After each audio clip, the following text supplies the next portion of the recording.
Welcome to the weekly news roundup. We're going to do a deep dive discussion into combating the police state. I want to talk about this from a couple different perspectives here and just mention just a few of the articles that are going around and talk about a little bit about the nonsense on both political aisles that led to the crazy things that our world is so outraged about right this moment. And to start this, we are going to go over into the EU. Because over there in the EU, the Danish presidency, which is now right now, like they roll through different people who are in charge, and the country in charge right now is Danish, and they are really all about breaking encryption and spying on everything. That basically they want a pure totalitarian state. Think 1984. Think V for Vendetta. You can just think about all of the more atrocious means of collecting data. Well, Element has come out. Of course, if you use Matrix, we do have a Matrix channel. You can search up Switch to Linux channel in the public channels list over there. We use Element to access that. At least I do, and several of the people there do. Of course, you can use whatever platform to access the Matrix system that you want. But Element is one of several companies that have come out against this open chat system that is going around. So effectively what this is the Danish presidency really wants to see 1984 come to play. He read George Orwell's book. He read 1984 and goes, wow, this is a society I would like to be Big Brother of. Of course, V for Vendetta, you have the chancellor, who's fully in charge of everything. Just throwing out both of those. Some of the audience may want to read. Some of the audience may want to watch movies. Of course, there are 1984 rendition movies. I haven't seen the newer one. I've seen the older one. But of course, in that is a pure totalitarian state. Everything. Now, the world, the way the world is different, though, is in 1984, of which V for Vendetta tends to take a lot of their plays from. It's not that everybody is perpetually spied on. It's that everybody at any given time could be spied on. Now, in the movie rendition, the old public domain movie rendition of the book, it does appear they are constantly spied on because every single time Winston does something in front of a camera, indeed, they know about it. So it begs the question, how many people are out there? The problem we have in our current world is we have this infinite ability to collect data and the infinite ability to store data and the infinite ability to access data. And this lends itself, even if what you're doing is not a crime today, what you are doing could be a crime in a future iteration. And do we want them to proactively go back and research through those databases? And it's like, well, that could never happen, except it did. It did happen. IBM worked with Nazi Germany. Actually, it was before Nazi Germany. They worked with Germany before Hitler took power to create databases of just a number of different things, heritage and religion and status and things like this. It was that database that when Hitler took power, accessed that database to find all of the people, and that became the basis by which he searched for everybody. So maintaining a database and constantly watching and monitoring is part of the big problems here. And so having a look at this blog post here from Element, they want to express their deepest concerns regarding the current approach to the proposed regulation of CSA. I guess CSAM is now the old word. Now it's CSA. Go figure. Anyway, they say that this proposal they're pushing would take us closer to a world of constant surveillance and endanger EU's strategic goal of digital sovereignty. Remember, EU has this goal of digital sovereignty. Of course, that means that they want to be in control of their own digital systems, and they're not if they are backdoors. And Element goes on to say, creating a backdoor for the good people to do good things will always shortly be exploited by bad people who do bad things. And I'll remind you that over the course of this last summer, and I think even in the spring and into the summer, maybe even last year, it was made known that Chinese hackers had basically infiltrated nearly any form of messaging done by U.S. telecom companies. AT&T, Verizon, T-Mobile, the three biggest ones, nobody was safe. They were in all of them. They were intercepting messages. How did they get in there? They got in there by the back doors that those telecoms were forced by law to put in to allow wiretapping to occur. Now, the problem is that it's one thing if the ability is there, the door is closed, and the warrant is the key to open it up. The problem is the hackers find a way to open up without the warrant, and we're perpetually in there. In these modern views that are being proposed, there is no warrant. It is a perpetual ability to be in that back door and be accessing things. And we're going to get into that as we have a little bit of a discussion on filtered dragnets, which was an interesting concept out of the California Law Center. Element is calling on the European leaders to reject the current proposal and any other proposals which would force the implementation of client-side scanning, backdoors, or mass surveillance of private communications. And there is the inside of the open letter. They're discussing once again that the approach would not only make the internet less safe for everyone, but also undermine one of EU's most important strategic goals, progressing toward higher levels of digital sovereignty. Of course, the digital sovereignty, as we said, is that those individual countries have access to all of their data, and they're the ones that store it. Of course, this was something South Korea was trying to do until their data center burnt down. Whoops. But the reality is, and when you're talking about these digital sovereignty situations, they didn't do it right. They were mandating things be on their individual servers, and then they didn't have any redundancy built in. So redundancy is good, and you can maintain digital sovereignty in that. They kind of talk about it. National security, they say encryption is essential for national security. This is true. Of course, one of the things we're seeing here is there's a lot of laws for thee and laws for me and not for thee. So, big influential leaders or quote unquote powerful people are typically excluded from such things. But still at the same time, we want encryption to lock our accounts. We want encryption to secure our transactions, but we don't want encryption to make sure that we can always read every message that you're sending to somebody else. Even though it's pretty well known that the people that are going to do bad things are going to use other resources to get around the bad things. I look at all this ID stuff. The IDs going around. They're trying to verify everybody's ID. Google's trying to do it, and now Blue Sky's checking your IDs in Ohio, and these are rolling out in many, many different places. And the problem is, the people up to bad stuff, they're just going to do it. People doing up to bad stuff too. Criminals going to criminal, they're just going to steal IDs and use those.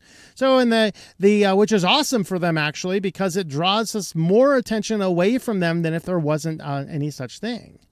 Okay, they steal somebody's ID, and now it says, oh, well, we know who that is. It's this ID. And so, you're just sipping your latte at 7 a.m, trying to get your kindergartner to actually put his shirt on right. And you got 3 other kids running through the house wild while you're yelling at them to eat their oatmeal. And before you know it, the FBI kicks in your door because some criminal did the criminal thing and stole your ID because it was forced to be uploaded to some stupid server. They stole it. They did criminal things utilizing your ID. And now the FBI is kicking in your door. Well, that's kind of stupid. And that's the type of stuff that always happens when you get into this. All right. So the legal text here would undermine European ethical and privacy first services by forcing them to weaken the very security guarantees that differentiates European businesses internationally. They mentioned that this contradicts the digital ambitions. The policies recognize encryption as essential to Europe's digital independence, and the CSA, this is a CSAM regulation, should not undermine these achievements by effectively mandating systemic vulnerabilities, which it does. And then they mention over here that the ones most at risk, just like the United States, are the small and medium-sized enterprises, the SMEs. So the SMEs do not have the financial and the technical resources to develop and maintain intrusive surveillance mechanisms, meaning compliance would impose prohibitive costs to force market exit. So look at Blue Sky here in the States. They have simply walked away from Mississippi because the law in Mississippi is so overwhelmingly stupid that there's no way to not be caught up into it. Whereas Ohio, the law there is not as bad, and they can use the kiddo verification system, which is going to be the next big thing that we're going to start seeing breaches of. Mark my words. And then they call on a number of different reasons that The element is calling on them. So reject the measures that would force the implementation of client-side scanning, backdoors, mass surveillance of private communications, such as we see currently in the Danish proposal for a council position for CSAM regulation. Protect encryption, preserve the trust that they have built internationally, through encryption, by the way. Ensure the EU regulations strengthen rather than undermines the competitiveness of small businesses. And pursue child protection measures that are effective, proportionate, and compatible with Europe's strategic goals. How do you do that? Well, you simply use basic policing. And I wanted to talk about a couple different options here. One of those is how was Silk Road caught? So Silk Road, of course, whether you think it was really good or really bad, or whether you're independent, if you're a pure libertarian, you thought the takedown of Silk Road was probably not good. If you're like, ooh, they were doing bad stuff, then you probably are pleased with the takedown of it. They could not find all these ways around it. Dragnets couldn't do it. They did good old-fashioned police work. The guy running it, the dread Pirate Roberts, made a simple mistake, and then he intensified that mistake by using an accidentally leaked username as a username, asking on a technical help forum for something that was traced back to something needed for the store. They were able to trace that then back to an IP address, even though he was utilizing the Tor network. They were able to track this back to an IP address, which led to either a coffee shop or a library. So they simply staked out that place, looking for who was there utilizing those services at the time. They got a warrant to watch that person more closely, and it turned out that they did some good old-fashioned police work to seize the computer before he was able to shut it down or log it out. And they did good old-fashioned police work, and I'm okay with good old-fashioned police work done in that manner.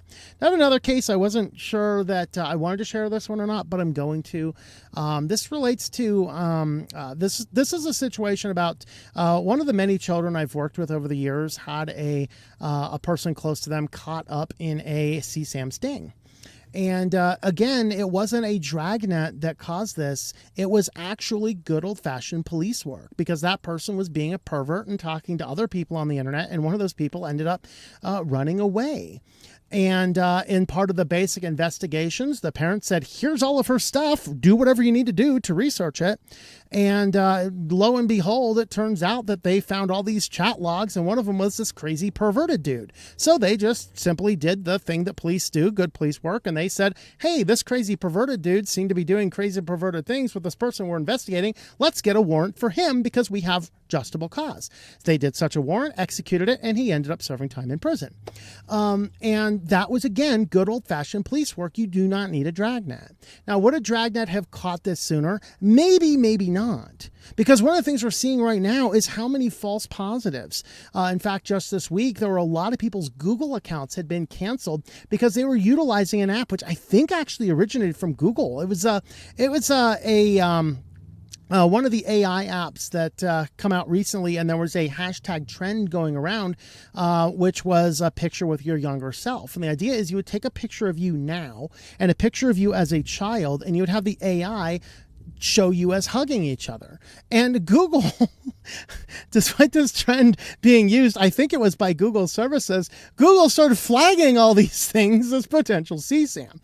And the problem is if Google flags your account as potential CSAM, even if you are cleared after an investigation, Google doesn't give you your account back. So we see these dragnets are leading to a whole ton of false positives, which then leads to giant dragging people through the mud all over AI systems. And that's unfortunately the consequence of a dragnet.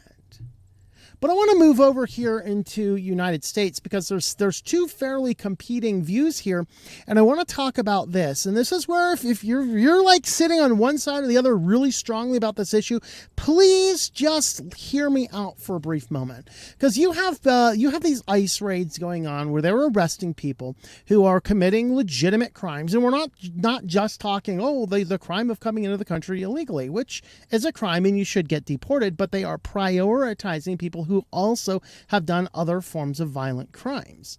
All right. And what you have is a situation where this has to be done the way it's being done because so many people were let in without being vetted, and actual crime was breaking out all across the country. And so we have this situation with ICE. All right. Now, all that being said, it would have been way better if people just, prosecuted criminals the first time. And when in the course of the prosecution said, you're actually not here legally, and simply handed them over, or at least at the very least didn't stop ICE from finding the people. All right. Now, that is a system that is functional is what? Standard policing, right? Somebody does a crime, the police investigate, they find somebody, and then they go, oh, wow, look at this. We actually happen to have a person here who's not here legally, who's committing other crimes. If we hand them over, it solves the problem. But we're seeing a situation where people are committing, whether they're here legally or not, committing crimes. The police are doing their job. They're taking them into the courts, and the courts are simply letting them out on the streets.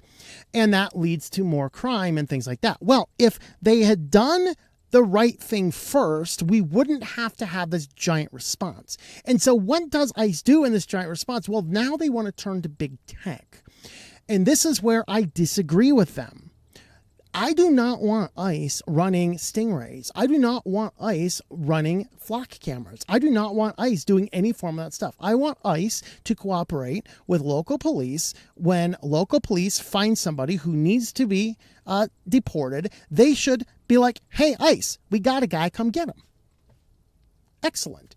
That would be police. But now, since there's so much pushback against ICE, ICE feels they have to do the only thing they can do, which is deep state surveillance, which is a problem.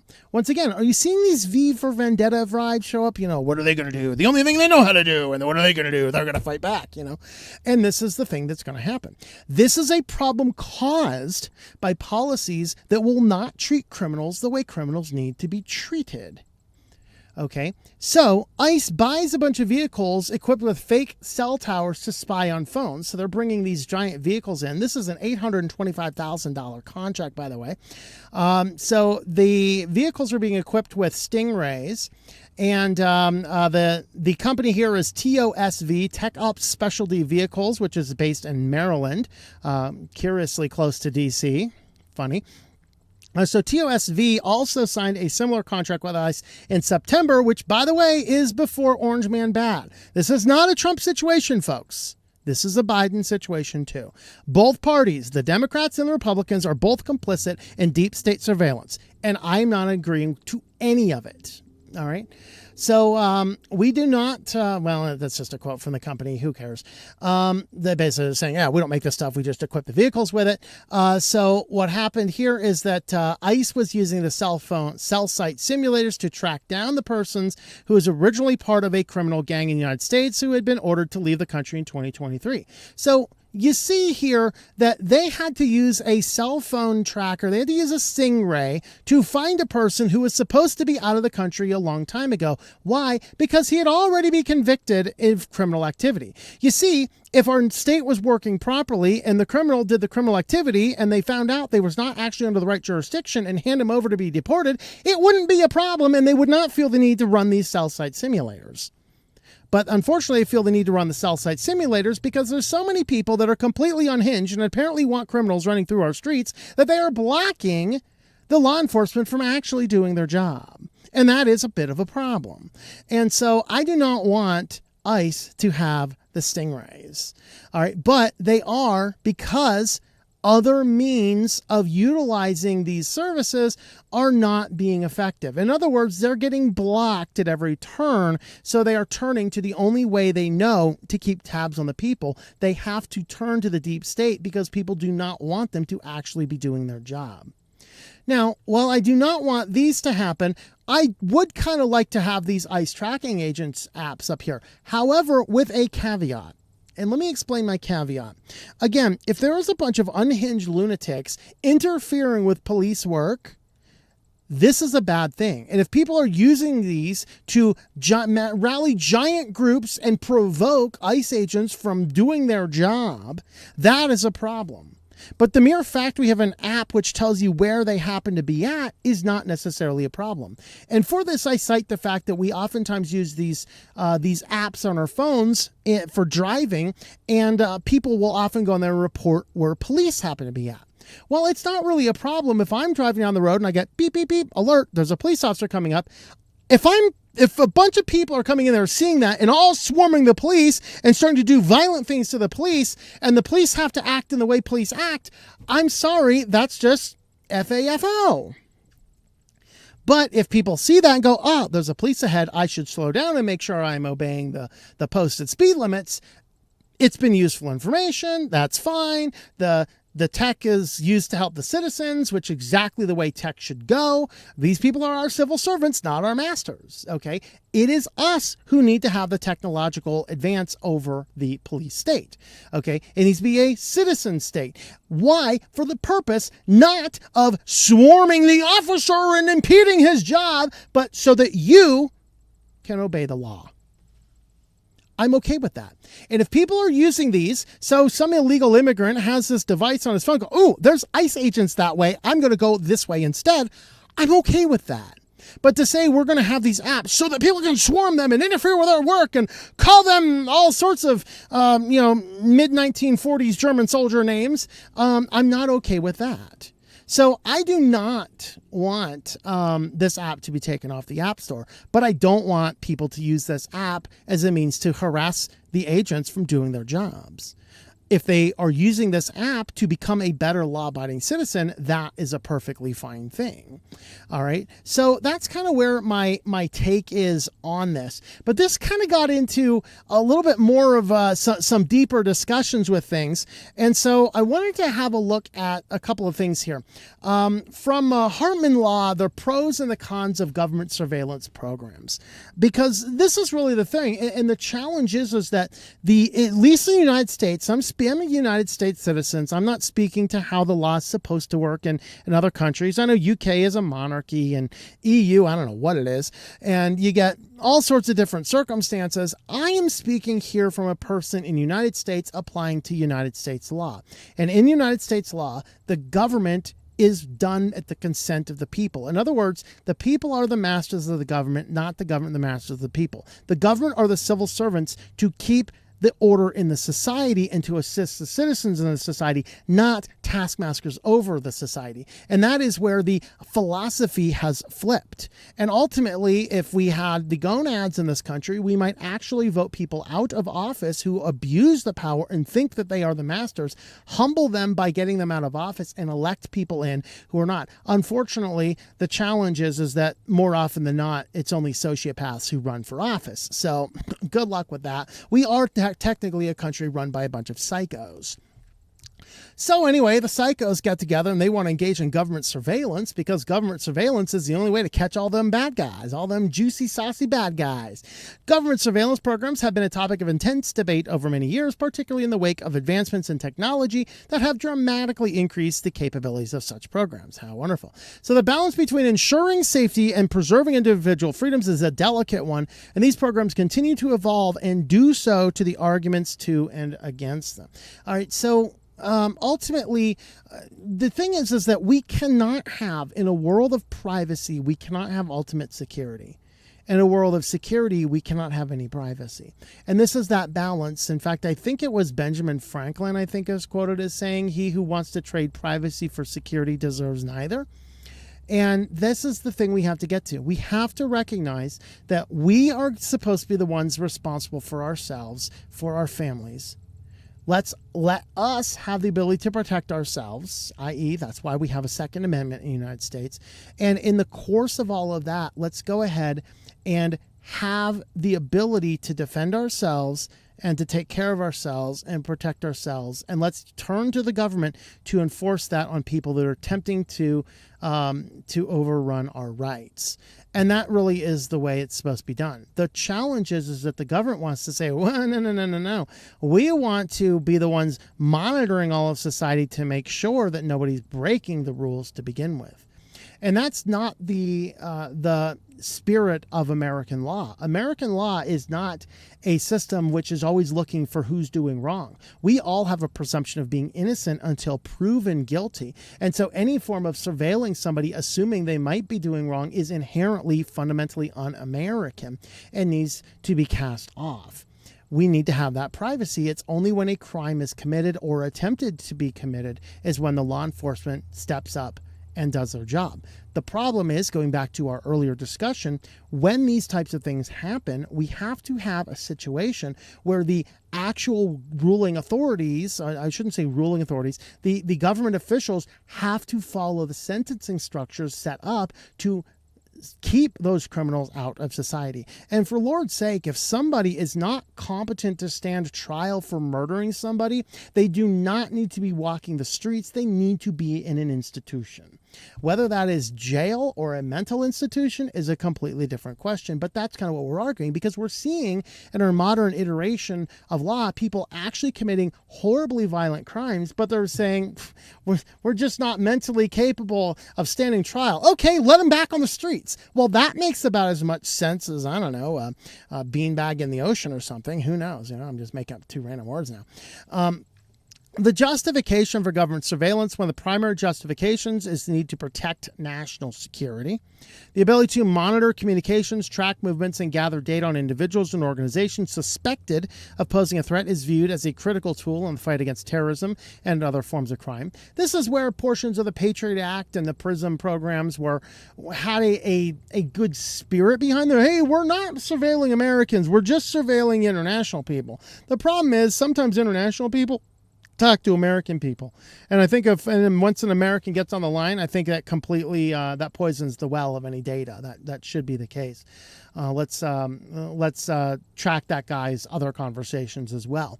But that's really the thing is, if you're going to monitor conversations outside the country, I guess have at it. Unfortunately, we have the Five Eyes. We can't surveil our own citizens, but UK can surveil our citizens. We can surveil the UK citizens, and then the two governments can share notes on each other. Yeah, that should be against the law as well, but oh well. So the ability to monitor communications, track movements, and gather data on individuals and organizations suspected of posing a threat is viewed as a critical tool in the fight against terrorism and other forms of crime. They also note that surveillance programs deter criminal activity, which is partially true. And government surveillance programs can also contribute to public safety by helping to identify and respond to emergencies. The problem is there's so much information being tracked, it becomes useless to helping to do any of that. And so some people recognize that. Now, there are concerns surrounding surveillance programs. One of the most prominent criticisms is they can lead to the erosion of individual freedoms and the widespread collection and storage of personal data, often without the knowledge or consent of the individuals resolved, raise serious questions about the right to privacy. And this is true because in the United States, we have a Constitution. In the Constitution, we have the Fourth Amendment. Fourth Amendment says the right of the people to be secure in their persons, houses, papers, and effects against unreasonable searches and seizures shall not be violated, and no warrants shall issue but upon probable cause, supported by an oath or affirmation, and particularly describing the place to be searched and the persons or things to be seized.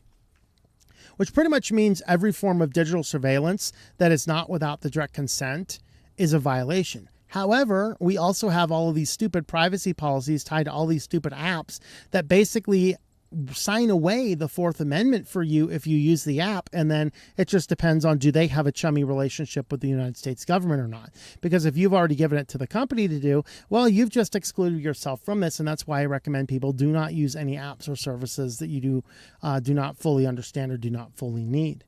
But the fact of the matter is that if a government should not have the ability to do a gag warrant, nor should a government have the ability to do any form of data surveillance, whether directly or indirectly through a third-party contractor, a third-party service, a third-party company. They should not be able to do any of that kind of stuff. But unfortunately, this Fourth Amendment is being violated a lot. But we're going to get into some mentally deranged people who want to see the Fourth Amendment evolve.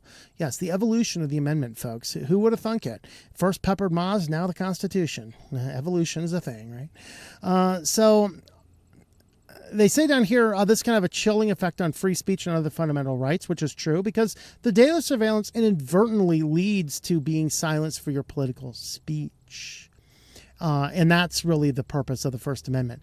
Government surveillance programs are often shrouded in secrecy with little accountability or oversight, and the transparency can create opportunities for misuse, whether by individuals within the government or the institutions themselves, and that the surveillance tools go beyond the stated objectives such as targeting political opponents or to engage in discriminatory practices. And we do see this a lot. There is a person of the Biden administration prosecuted for a spicy meme against Hillary Clinton, although people were doing the exact same thing against Donald Trump, and nobody seemed to do anything about that. Again, it was a particular political opponent that was targeted, not the people on their side. So in many cases, the sheer volume of data collected can be overwhelming, making it difficult for authorities to identify genuine threats. This is true. I was trying to find the data that backs this up because I've seen it quoted several times, but it seems to be scrubbed from the internet. But there was apparently some data somewhere showing that not a single criminal had been apprehended because of the Patriot Act downstream effects. And I was not able to find any information on that one way or the other. They do mention down here under the legal and ethical implications, of the government surveillance programs. In democratic societies, the government is supposed to serve the people and protect their rights. However, when surveillance programs are implemented without the knowledge or consent of the public, it can create a sense of betrayal. That is true. So how do we balance security and privacy in the age of surveillance? Governments should ensure that their surveillance programs are in line with international human rights standards and that individuals have the ability to challenge surveillance practices in court. Unfortunately, if the police have a warrant to search your house, you know it. But if they have a warrant to search your Microsoft account or your Google account, they often issue those warrants with a gag, and so you do not know that your data is being accessed or harvested. And that in and of itself is a fundamental problem that needs to change. And then we got into this interesting discussion. I wanted to look into this. This is a really long article, and it is a really fascinating read. And I'll just remind you here, the links to our show are in the description of the video, whether you're watching the edited version or the full live stream. I would encourage you to read this. This is from the Southern California Law Review. And what they're basically trying to make the argument here is that the Fourth Amendment has to evolve to allow what's called filtered dragnets, which is all just couched in cozy language to basically say, yeah, we should be able to constantly surveil people, but only alert the government when the surveillance shows you're up to naughty things. Like, Google flagging a picture of you hugging a younger version of you. Or the case, it's really hilarious because in the New Digital Age book by Eric Schmidt, the former CEO of Google, when he was CEO, he wrote this book with another person. One of the things they argued in that book is this stuff is so good, it's going to produce so much tele-advances. We're just going to be able to get on the conference call with our doctor and not go into the hospital, all this kind of stuff. Well, wouldn't you know it, under COVID, this exact thing happened. And who is it that flagged a potential abuse? It was Google itself. So Google's like, look at this amazing stuff we can do. Telehealth for all, reducing the costs in healthcare and digital age is ushering in amazing things. Hey, pedo, go to jail, because a man during COVID, when all these hospitals were down, everyone's doing all this extra stuff, he calls his doctor, says, hey, my toddler's son has a weird rash down in his groin region. And the doctor tells him, take a picture of it, send it to me. So the guy takes a picture with his Android phone, sends it to the doctor. And the doctor says, oh, I know exactly what that is. Over-the-counter medication's all you need. Here's the prescription. I'll write it. Go pick it up. No big deal. Rash went away. And within a couple of days, Google flags the account for CSAM. They send the police and child services. The couple simply shows the phone records and the medical things to the doctor's office. The doctor says, yeah, that's exactly what I told him to do. Yep, this is the same picture. Oh, that's the only picture. Yeah, no problem here. Police, it was the fastest CPS investigation in the history of America. And yet Google still locked the account, would not give the guy his data back. So isn't it so interesting that the CEO of Google is telling us about all of these amazing things? However, their system brings up all these false positives, alerts it to the police, and that is exactly the filter dragnet that these guys over here are actually arguing for. But they're from California, so something's not right in their head. So I kid only partially. I mean, look at your forerunner for governor right now, folks. Talk about a loony bin. Filtered dragnets are digital searches that identify a suspect based on details of a crime. They can be designed to withhold information from law enforcement until there's a very high probability that an individual has committed the offense, like, you hugging a younger version of you through an app that Google recommended. Go figure.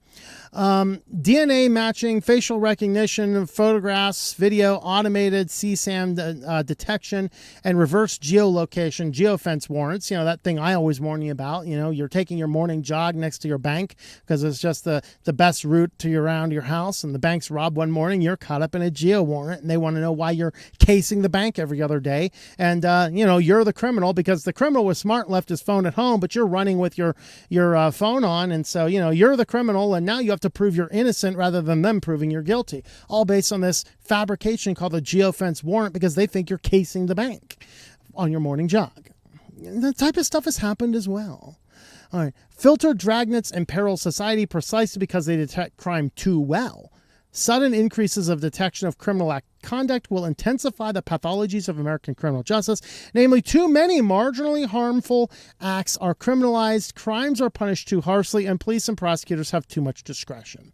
And it's that prosecutors having too much discretion part that I have the biggest problem with. Because by and large, when crime happens in big cities, the police are doing a really good job bringing them to the criminal justice system. Criminal justice system says, just let them out. I mean, go watch Code Blue Cam. How many of those guys get off on signature warnings after driving through town like 4 different counties at 100-mile-an-hour high-speed chase? They crashed 6 vehicles along the way, damaged all the police resources. All these guys are caught up, and they get off with a signature warrant. Like, yep, he was booked on 17 accounts of felony evading law enforcement and reckless endangerment and blah blah blah. And you get to the end of the video, and the guy's let off on a signature bond, and all of his charges were written but written out, and then he gets off like a misdemeanor and $1,000 fine. If you think I'm kidding, go watch Code Blue Cam, the YouTube channel, because you will see time after time after time after time. The police are doing a tremendous job, and the district attorneys are around, no crime here, and letting them all go. And if they just kept those people in prison, it's like the statistics from a few years ago in New York City. It was like 7,000 arrests for shoplifting were done by, it was like 250 people. If you put the first 250 people in jail, you would have only had 250 shoplifting events. Isn't that interesting? But the problem is that they're giving too much discretion, and that really is part of the problem. So by way of introduction, when aimed at a person, would detect instantaneously whether the person... Okay, so they're talking about a theoretical thing here. And they were talking about the approval of drug-sniffing dogs 40 years ago.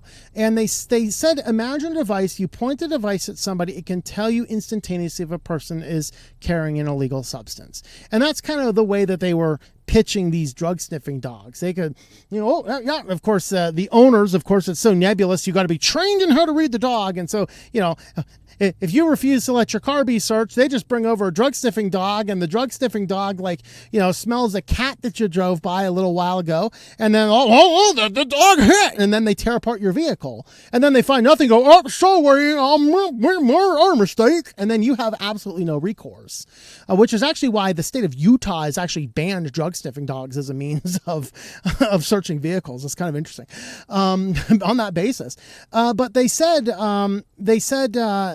if such a device could detect the presence of an illegal substance with perfect accuracy, there would be no constitutional obstacle to police cruising through the residential neighborhood and using the device to identify all homes in which the drug is present. So is it a constitutional thing for the police to meander around? And I guess that was the hint of the argument. But if you look again at this Fourth Amendment, what you see here is that people, the right of people have to be secure in their persons, houses, papers, and effects against unreasonable searches and seizures. So if you have this device that can instantaneously detect everything, I argue, and I think half of that court was arguing, that running around pointing this at every house is akin to an illegal search. And that was really what was going on in the discussion here. But what this leads into now is this concept of these modern day filtered dragnets where the tech surveillance companies are monitoring everything we do and then handing the data over, like Google, hugging the younger version of you, and they hand this data over all on this basis. They say law enforcement will use particulars of a crime such as a fingerprint to speak and determine who they are, but filtered dragnets force investigations based on the evidence of a crime. Computers will automatically scan through data without exposing it and will make disclosure only when there is probable cause to believe that a person's data matches the signature of a crime. The problem is that is a violation of the Fourth Amendment because you are effectively searching a person without a just cause. And that's why I argue that filtered dragnets are themselves a violation. And so they argue that the technologies meet the benchmarks when they are basically becoming this device that can detect with near certainty about it. So what they're trying to argue now is that in this surveillance state, people wanting to mount a Fourth Amendment defense will require a litigant to convincingly argue that even though the defendant is very likely to have committed a crime, even though the police did not see or have discretionary access to data for any other persons, they did not have irrelevant data about the defendant, the search was nevertheless unreasonable. And I argue anytime you're pointing the device that can detect with perfect accuracy at a person without just cause of pointing it at that person, you are violating the Fourth Amendment. And that's exactly what's going on with these filtered dragnets. So what happens to the Fourth Amendment theory of a practice of a crime of criminal justice is nearly every crime could be detected. So this goes back to the 1990s. Larry Lessig asked the very question. He anticipated a digital technologies may create a wedge between privacy and anti-authoritarian rationales for criminal procedure. But in most Fourth Amendment scholars do not even recognize the schism between privacy and anti-authoritarianism goals. They continue to focus on privacy as the key constraint on any police activity. The scholars who have recognized liberty and anti-authoritarianism as Fourth Amendment lodestars have insisted that all technology-assisted surveillance is a tool of abuse of state power per se. And I would argue that, but look at even the fact they're using this anti-authoritarian type stuff in here, they are literally creating a euphemism to make it sound like their government is not authoritarian. They are literally utilizing this word and meaning the antithesis, and it is kind of frightening. They say it is the wrong course to lump all these together because the threat from filtered dragnets is tyranny, and the Fourth Amendment will be more effective and coherent if we recognize that fact. So basically they're saying that, yes, filtered dragnets are indeed tyranny, but that's okay because they do not violate our privacy. They're only triggering when thresholds of a crime have been met because, you've been searched without a just cause or a warrant, which is a mere violation of our Constitution. So when the state has also unchecked power to choose where and when to investigate within the ocean of criminal but typically ignored conduct, the populace is at the mercy of the state's will. And this is the type of stuff we see all the time right now. They want to completely throw Perry in jail for stopping a criminal act, but they do not want to jail the man who stabs a woman on a plane because she happens to be white. That is a serious problem. This is insane. It is insane how much discretion they actually have. If there is sufficient evidence of a crime, we have to have mandated minimum sentences, which, by the way, there are mandatory minimum sentences. They're just not being followed, which is why we had a guy who killed a child by stabbing him several times in the head. And this week he was let off after only 8 years in jail. Why? Well, he was competent to break into the house, but he was not competent to stab the child. Go figure that one out. You're competent to commit your first felony. You're not competent to convict the second felony. But we just don't want to keep him in jail forever. I mean, he might be reformed. You never know, It's only the second person he stabbed. The first one under 10, So the article proposes a new grand bargain for the Fourth Amendment law. The Supreme Court should recognize filtered dragnets as legitimate and even desirable tools for criminal investigations, but constitutional rules should guarantee the substance of American criminal law will be limited to conduct that is commonly recognized as heinous, and the severity of the punishment fits the reprehensibility of a crime, and that enforcement of criminal law is equally non-binary. So basically, if you do certain things, and probably if you do certain things and under of a certain persuasion, think of, where's the client list, folks? I mean, just Think about it, right? Clearly, we have not reached that threshold in that person's case. It's too inconvenient, But they kind of go on. So you talk first, what is a filter dragnet? The filter dragnet is the types of things that we are looking for, matching unique criminal details. So they're looking for meta details. Are you constantly contacting somebody that is, on some terror watch list? They actually talk about their DNA matching. Of course, this one was used to catch the Golden State Killer a couple years ago based on, I think it was 23andMe's data. You have facial recognition technology, routinely bad. You have automated CSAM detection. False positives are very possible and ruins people's lives when that occurs.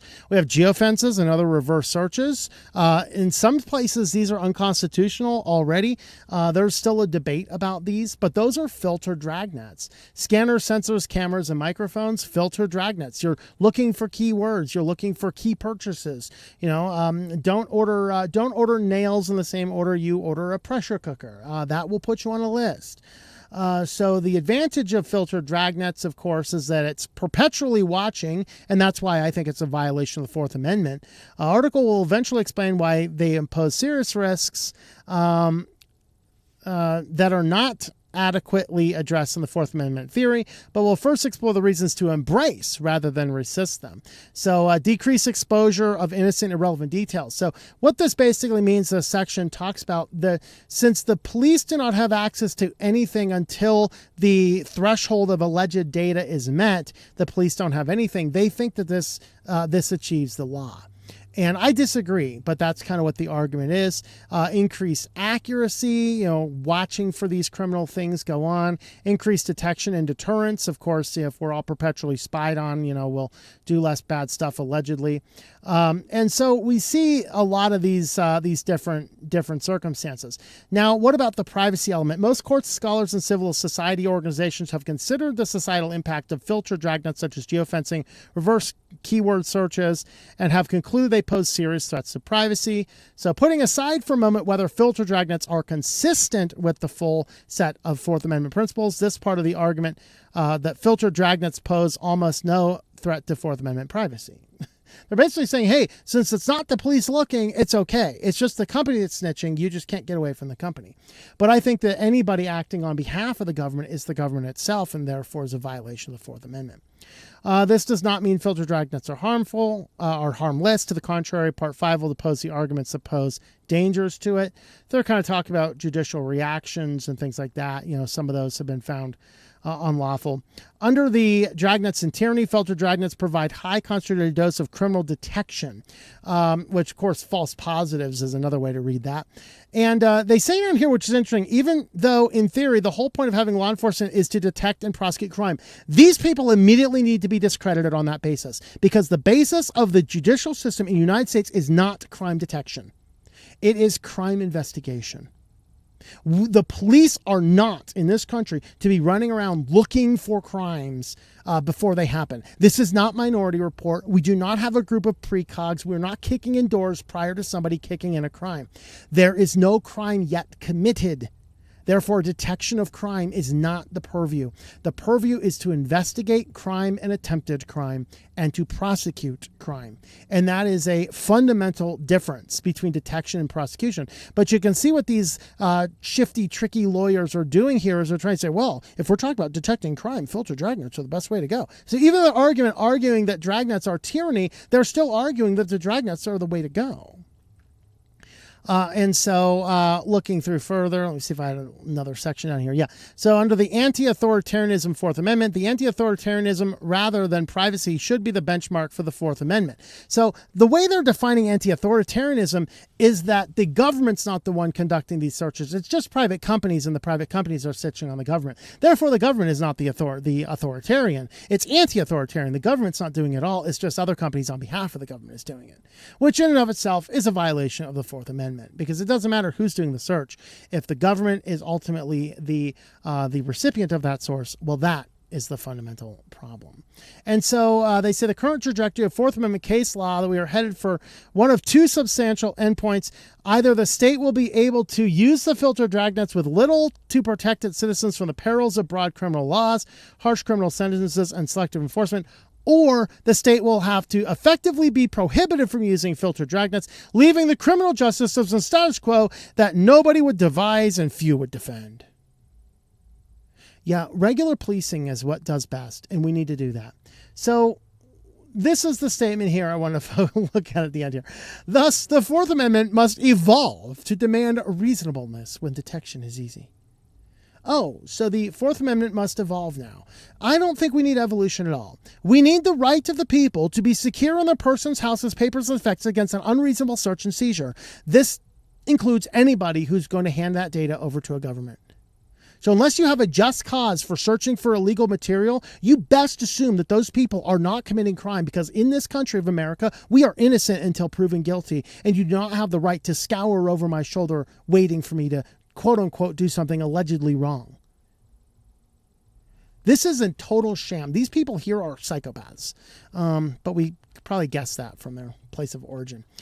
So there is our fairly long, I did not expect a 50-minute discussion on combating the police state, but hopefully it was beneficial and useful information as we dig into the surveillance states and things like this. Ultimately, we need to have ultimate privacy, at least where American law is concerned, because American law is based on everybody is innocent until proven guilty, and we all have the right to privacy from government intrusion until there is such just cause that necessitates the government specifically looking at us.